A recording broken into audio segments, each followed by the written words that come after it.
Buenos días, jóvenes. Vamos a iniciar entonces nuestra clase asíncrona. Bien, siempre chicos, cualquier duda que ustedes puedan tener en nuestra clase presencial lo pueden ir consultando. Bien, vamos a ir entonces desarrollando los puntos que estamos por acá presentando, como son las barriadas, ¿verdad? El rechazo hacia las barriadas, la discriminación hacia los migrantes y las organizaciones populares. Entonces, continuamos por acá, terminando la sesión. Ustedes van a identificar el comienzo del proceso de migración de los ciudadanos del campo hacia la ciudad. Bien, jóvenes. Vamos nosotros entonces a analizar el rol que cumplieron los provincianos, ¿no?, en la economía de nuestro país y cómo sufrieron también el rechazo por sus costumbres y su cultura, ¿no? No fue fácil, ¿no? Los provincianos comienzan a llegar a la ciudad por diversos motivos que vamos a ir viendo y encontraron mucho rechazo de la sociedad limeña. Bien, jóvenes, continuamos. Y empezamos con las barriadas, ¿no? Un término que se ha ido, digamos, en un inicio se llegó a llamar barriadas a aquellas personas carentes de una vivienda y que se vieron en la necesidad de invadir, ¿no?, terrenos que supuestamente no tenían dueños. Bien. Con el avance de la modernidad, cuando nos dice el avance de la modernidad se está refiriendo que la capital comienza a cambiar, ¿no? Cambia en el aspecto, digamos, físico. Miren, nos ubicamos en lo que es Lima. Lima no tenía las características que hoy en día nosotros lo vemos, ¿no? Lima era habitada por un grupo reducido, ¿no?, de la clase alta, nada más. Los provincianos comienzan a venir a mediados, ¿no?, de la década del 20. ¿Por qué nos dice a mediados de la década del 20? Porque en la década del 20, con el gobierno de Augusto Bernardino Leguía, se comienzan a hacer muchas obras y la capital va cambiando. Hay muchas inversiones, surgen lo que son fábricas, entonces eso demanda, digamos, de que se necesite, ¿no?, la mano de obra. Pero, ¿por qué no lo hicieron antes de 1920? Uno de los factores principales fue, jóvenes, las carreteras. Con el gobierno de Leguía, en 1920 exactamente, se llega a promulgar la ley de conscripción vial. ¿En qué consistía esta ley de conscripción vial, no? En que tenían que trabajar tanto los varones, ¿no?, a partir de los 18 a los 60 años, de 1 a 2 semanas al año, ¿no?, de manera gratuita en la construcción de carreteras. Entonces, cuando se llega a construir las carreteras, el resultado va a ser que las personas migren, ¿no? Comienzan ellas a migrar en diferentes oleadas, ¿no? Pero ¿por qué ellos comienzan a migrar? ¿Qué factor, digamos, es el principal para que ellos salgan de su lugar de origen, ¿no? Son muchos, por estudios, enfermedad, en busca de nuevas, también, digamos, mejoras económicas, ¿no? Son diversos los factores. Entonces comienzan a migrar y ven que la capital ha cambiado, que la capital pues ellos piensan que van a encontrar, ¿no?, trabajo, un salario justo, pero en sí lo que ellos llegaron a encontrar fue un rechazo que viene por parte de esta sociedad limeña, que no acepta, ¿no?, que los provincianos pues acá. Hay un rechazo por sus costumbres, su baile, su folclor, ¿no? Eso también va a traer como consecuencias una pérdida de una identidad, ¿no? Entonces, miren, comienzan ellos a venir, comienzan a migrar y van ocupando los alrededores, ¿no?, de la capital, ¿no? Los conos que nosotros hoy en día conocemos van a ser ocupados, ¿no? A quienes los limeños limeños lo llamaban, ¿no? Las barriadas, de una manera, digamos, despectiva, ¿no? Barriadas, asentamiento humano. Algo que va a cambiar ya cuando Velasco llega en la década del 70, ¿no? Al poder, cambia ya por el nombre de, ya no se va a llamar barriada, ¿no? Ni asentamiento humano, sino pueblo joven. Bien, entonces según Matosmar nos dice que se entiende a barriadas como la organización de pobladores carentes de vivienda que ocupan terreno y actúan colectivamente para autorresolver los requerimientos de habilitación urbana y vida social, enfrentándose ante el Estado y otros sectores de la sociedad, ¿no? ¿Cómo lo entendemos que se actúan, digamos, colectivamente, ¿no?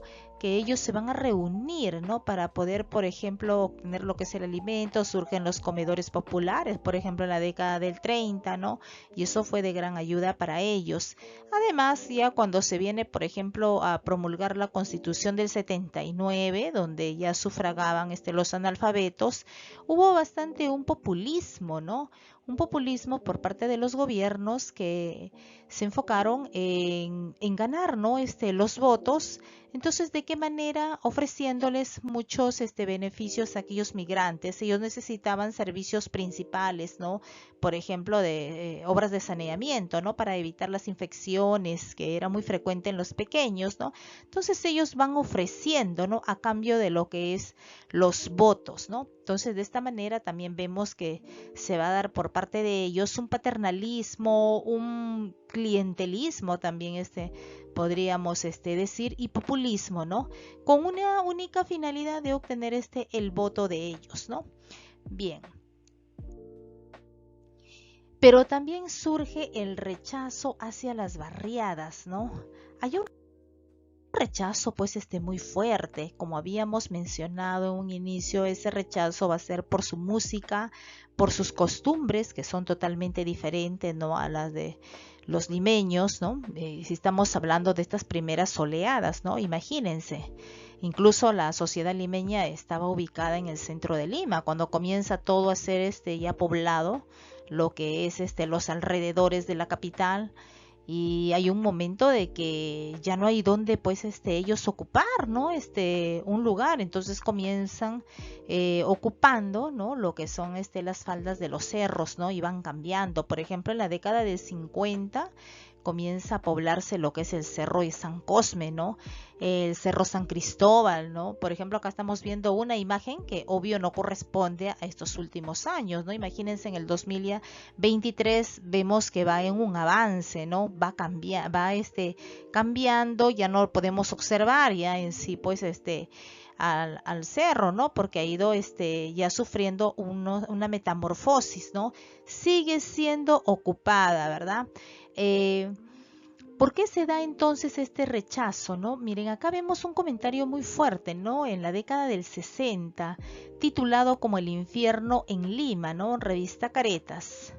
La barriada lo ofende todo, ofende la vista, ofende el olfato, ofende el corazón, es un inmundo lupanar, en donde la vida humana se prostituye cada día y es, en verdad, la viga en el ojo de todos los limeños, ¿no? ¿Por qué ellos dicen que es la viga en el ojo de todos los limeños? O sea, es un fastidio enorme para ellos, ¿no? Que los provincianos, ¿no? Lleguen a la capital, ¿no? Incluso, ¿no? Ellos se organizaban para sus fiestas, ¿no? Hacían sus yunzas, el cumpleaños de repente de uno de ellos, terminaban libando, de tanto libar, ¿no? Terminaban recordando todos sus inicios, lloraban, se abrazaban, incluso terminaban a puñetazos, ¿no?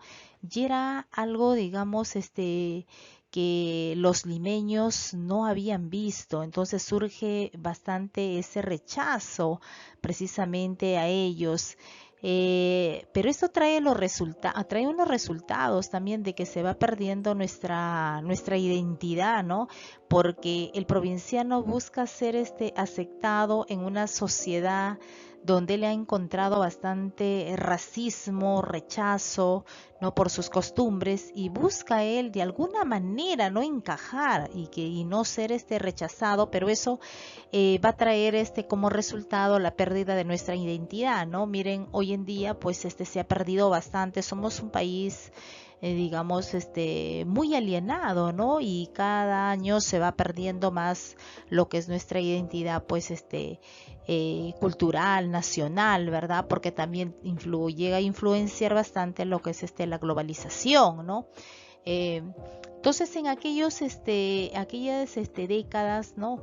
Fue muy difícil la situación del migrante, porque encontró mucho rechazo, incluso si él vino con muchas ilusiones, ¿no? De encontrar de repente acá un trabajo, salir adelante, no le fue fácil, ¿no? Tuvo que empezar de cero, donde él mismo en algún momento tuvo que generar su propio, no digamos, trabajo ante un salario injusto, ante una explotación. Si bien es cierto, miren, ya en 1919 se había aprobado la jornada de las 8 horas de trabajo, pero todavía seguía la explotación presente, ¿no? Y más todavía hacia el indígena. Había necesidades donde ellos incluso llegaban a trabajar junto a la esposa y los hijos, ¿no? Entonces, pero ellos ven que no van a poder salir adelante, que no van a poder cumplir, ¿no? Con los sueños que ellos han venido, las metas que tienen trazadas, entonces se van a crear su propio trabajo y de esta manera va a salir lo que es también la informalidad, ¿no? O el comercio informal. Bien, jóvenes. Discriminación hacia los migrantes, y siempre nos preguntamos, ¿no? ¿Por qué hay un rechazo? El Perú somos una mezcla de varias razas, ¿no? Primero llegaron lo que son los españoles, hay llegan digamos a darse estas castas, ¿verdad? Con español con indígena, después comienzan a llegar también ya los europeos, ¿no? Los africanos, perdón, y los europeos vienen ya después, o sea que se va dando una mezcla ya de varias razas y también culturas, ¿no? Pero en sí nuestros orígenes está pues en nuestra cultura inca, ¿verdad? En esa sangre inca que nosotros llevamos. Esta discriminación tiene, digamos, sus orígenes desde la llegada de los españoles, ¿no? Cuando los españoles llegan a nuestro país hay un rechazo hacia el indígena y el indígena siempre mostró ser pues muy sumiso, muy callado, incapaz, ¿no? De rebelarse, de contestar, de mirar, ¿no? Digamos, o dar una mirada de repente negativa, ¿no? Muy diferente a la situación, miren, del africano, ¿ah?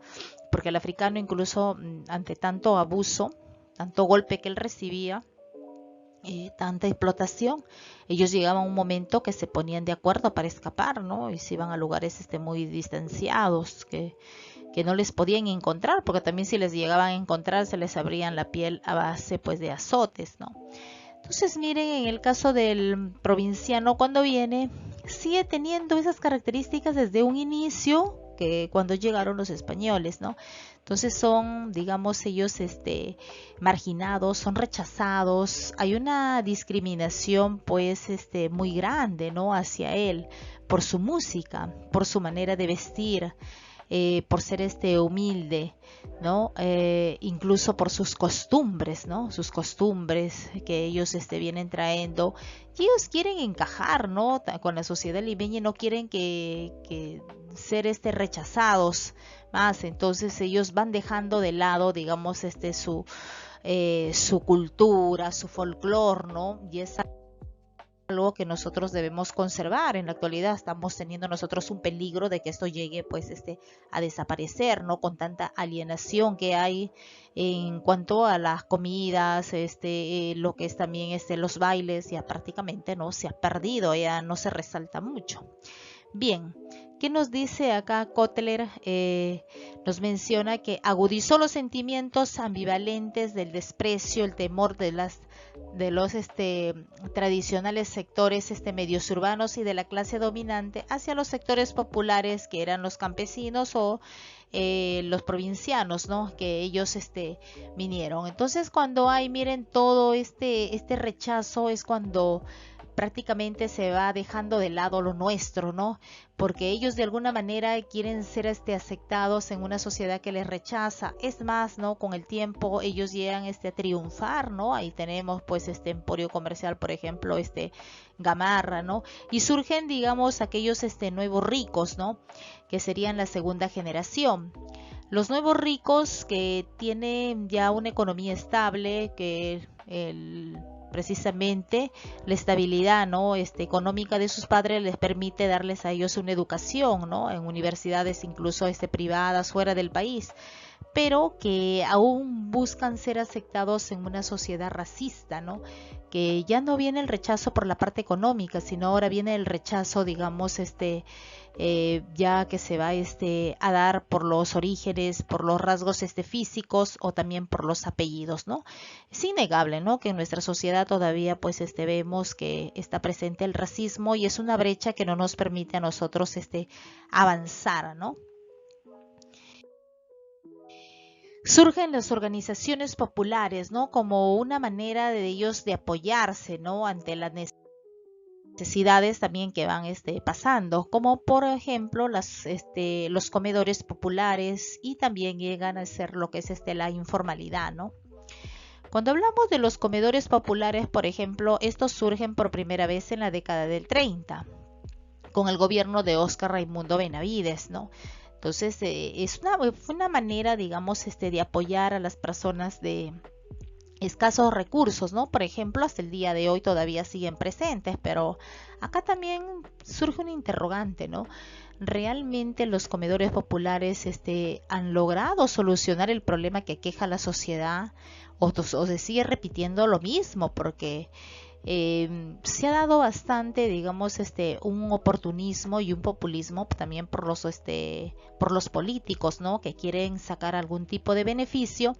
Entonces, ellos hacen muchas promesas, ¿no? A los algunos pobladores que tienen, digamos, necesidades con la finalidad de obtener el voto, ¿no? La Constitución del 79, recordemos que se llega a aprobar pues desde aquel entonces lo que es el voto de los analfabetos. Entonces, ¿en dónde ellos pueden ganar más votos? Precisamente no en los lugares donde las familias son numerosas, ¿no? Por eso que ellos han mostrado cierto populismo y paternalismo, pero en realidad los problemas no se han llegado pues a solucionar, ¿no? Porque sigue todavía presente lo que es la pobreza y extrema, ¿no? Bien, ante la falta de, digamos, de trabajo o de repente un trabajo con un salario muy bajo, entonces ellos van a crear su propio, digamos, ámbito laboral, ¿no? Y nace lo que es la informalidad, pero la informalidad, miren, trae lo que es un desorden, evasión de impuestos, y cada uno de nosotros de alguna manera también participamos, ¿no? En, digamos, en lo que es la informalidad, cuando vamos y compramos, ¿no? Algún producto de repente de un ambulante, también estamos nosotros ahí participando, ¿no? Esta es otra problemática también que viene desde hace mucho tiempo, ¿no? Y aún no se ha llegado pues a solucionar, ¿no? Esta problemática.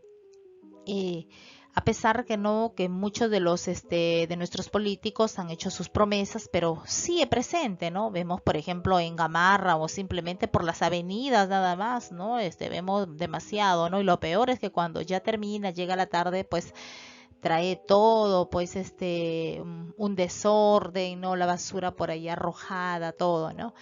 Pero el migrante, miren, se crea su trabajo y digamos es de alguna manera también emprendedora. Por ejemplo, Emporio Comercial Gamarra, ellos iniciaron de cero, ¿no? Incluso iniciaron ellos siendo informales, pero con un objetivo, ¿no? Que con el tiempo ellos llegarían a formalizar y tener, digamos, también la oportunidad de sacar sus productos en los diversos departamentos o también sacarlo fuera, como por ejemplo se dio con el grupo, por ejemplo, Añaños, ¿no? KR.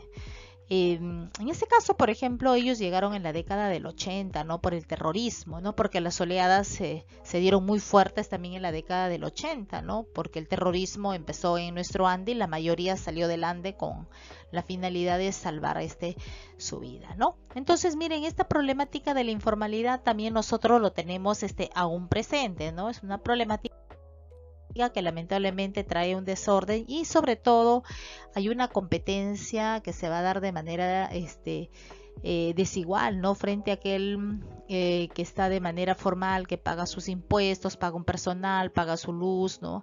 Y todo. Bien.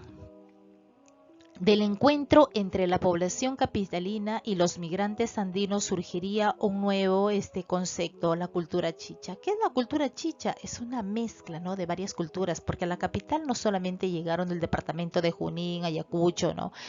Cajamarca o de repente Lima, ¿no? Hay una variedad que se llega a dar, ¿no? Entonces eso se comienza, digamos, a mezclar, ¿no? Con lo que es la cultura también capitalina, ¿no? Y comienza a surgir lo que es la cultura chicha, las jergas, la música chicha, ¿no? Incluso acá tenemos a un personaje muy querido por los migrantes, ¿no? Como es pues Lorenzo Palacios, ¿no? Muy conocido como Chacalón, ¿no? Incluso hay una canción, ¿no? El provinciano, ¿no? Y lo que da a entender, ¿no? Cuando nos dicen, cuando Chacalón canta, los cerros bajan, ¿verdad? Y en los cerros precisamente, ¿quién están los migrantes, no?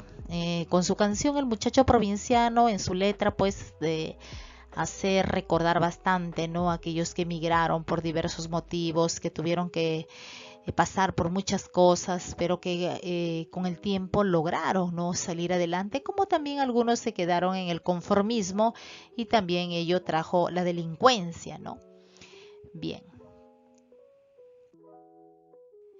Bien, entonces miren jóvenes, respecto a lo que es el proceso migratorio, nosotros podríamos decir que las migraciones empezaron en la década del 80, ¿no? Perdón, de la década del 20. En el 80 se da, digamos, con más fuerza, por lo que se viene esta etapa tan dura de lo que fue el terrorismo, ¿no? En sus inicios, cuando se llega a dar, pues, lo que es este proceso migratorio, fue muy, digamos, difícil para ellos, porque si bien es cierto, se da todo este proceso de invasiones, pero que no fue fácil, ¿no? Porque no era de que ellos llegaban, colocaban su estera y se ubicaban, ¿no? Y ya eran dueños. Eran desalojados, ¿no? Y las pocas pertenencias que ellos tenían eran quemadas, ¿no? Pero ellos se aferraban, ¿no? A quedarse en ese lugar porque no tenían ellos dónde vivir, ¿no? Y eso se llevó, pues, digamos, eso llevó a que ellos estuvieran expuestos prácticamente a un peligro durante muchos años, ¿no? Hasta que en la década, por ejemplo, del 80, cuando Belaúnde llega a la presidencia por segunda vez, ya para ello, en 1980 ya se pone en vigencia la Constitución del 79, ¿no? Esta Constitución del 79 decía bien claro que los analfabetos ya podían sufragar, ¿no? Y la mayoría de los provincianos eran pues analfabetos. Entonces el gobierno, como populista, ¿no? También que fue, prometió, ¿no? Por ejemplo, dar los títulos de propiedad a todo aquel que llegara a acreditar que tenía sus tierras antes de 1980, y fueron muchos los que se llegaron, digamos, a beneficiar, ¿no? Otros hasta la actualidad todavía siguen en ese proceso, en esa lucha para tener los títulos de propiedad, ¿no? A pesar que ha pasado muchos años ya, pero siguen todavía pues batallando, ¿no? Nosotros también debemos resaltar que con la llegada de los migrantes, nuestra economía, digamos, llegó a crecer, ya que los provincianos, digamos, han jugado un papel muy principal, ¿no? En la estabilidad de ella. Como había mencionado, surge, por ejemplo, Emporio Comercial Gamarra, surge lo que es el mercado central, ¿no? Unicachi, ¿no? Todo, es más, estos negocios que nosotros vemos, ¿no? En los diferentes distritos, vemos que los orígenes, pues los dueños, ¿no? Son provincianos que llegaron a la capital sin tener un título, una profesión, ¿no? Pero que, digamos, a base de mucho esfuerzo y perseverancia, lograron salir adelante, ¿no? Y lograron tener una economía estable, lo cual le permitió a futuro ellos también invertir en la educación de sus hijos, ¿no? Y hoy en día pues son prósperos empresarios. Miren, en cada distrito que nosotros vemos, ¿no? Dueños de repente institutos, universidades o algunos locales comerciales precisamente son de provincia, ¿no? Que vinieron en esas primeras oleadas, que empezaron con el comercio informal, pero que con el tiempo lograron cumplir con todas sus metas y con todos sus sueños, ¿no? Bien. Como nos dice aquí en las conclusiones, desde hace décadas atrás los migrantes llegaron a cambiar el rostro de la capital, ¿no? Lo que hoy en día vemos una capital ya, digamos, también muy tugurizada, ya, ¿no? Las áreas verdes se han perdido, donde vemos que hay mucha presencia de empresas, fábricas, pero también esta trae pues mucha contaminación, ¿no? Actualmente observamos una mezcla de rasgos tanto provincianos como también citadinos, ¿no? Que se van a dar. La mezcla de varias culturas peruanas, como de la nuez, como de nuestra costa, de nuestro Ande y nuestra selva, se encuentran en la ciudad, ¿no? Porque acá no solamente llegaron a migrar del Ande, sino también de la selva, ¿no? Como también algunos no solamente vinieron a la capital, ¿no? Sino, por ejemplo, en la década del 80, parte de Sendero Luminoso, que estuvo presente, algunos algunos provincianos llegaron a migrar hacia la selva. ¿Por qué iban a la selva? Porque estaba el narcotráfico, ¿no? Entonces iban para lo que es el sembrío de la coca en la década, por ejemplo, también del 50, que el Perú vive lo que es el boom pesquero. Exportábamos lo que era la harina de pescado, entonces había demanda de la mano de obra, ¿no? Y muchos migraban, por ejemplo, a Chimbote, ¿no? El departamento de Ancash, ¿no? Entonces se dan esas migraciones. Incluso hasta la actualidad todavía se sigue dando este proceso migratorio, ¿no? Salvo cuando se dio lo que fue la pandemia, sí llegó, digamos, incluso a algunos a regresar, ¿no? A su lugar de origen, porque hubo bastante desempleo, ¿no? Entonces regresaron, pero una vez que se estabilizó, vemos que se siguen dando, ven a la capital como a la tierra prometida, como, digamos, el lugar donde les va a solucionar sus problemas, donde ellos van a encontrar ese trabajo, pero todavía, pues hasta la actualidad, también vemos lo que es el racismo que está todavía presente y que tanto daño, pues, nos llega a hacer, ¿no? Bien, jóvenes, entonces estaríamos terminando con esta clase asíncrona. Les recuerdo de que ustedes tienen que ir revisando los materiales que están en la plataforma, ya que en la clase presencial se les va a ir preguntando, ¿no? Y si llegan a tener de repente alguna duda, también en la clase presencial se les irá pues aclarando, ¿no? Tienen que revisar entonces todo lo que se les está facilitando. Hay incluso también un cuestionario para que ustedes puedan responder. Pero antes de ello tienen ustedes que leer las lecturas que se les está recomendando. Bien, jóvenes, entonces continuamos con la próxima semana, ¿no? Con una nueva con un nuevo tema a desarrollar, ¿no? Les brindo también la bibliografía que nosotros hemos utilizado. Hasta la próxima semana. Entonces, muchas gracias por su atención.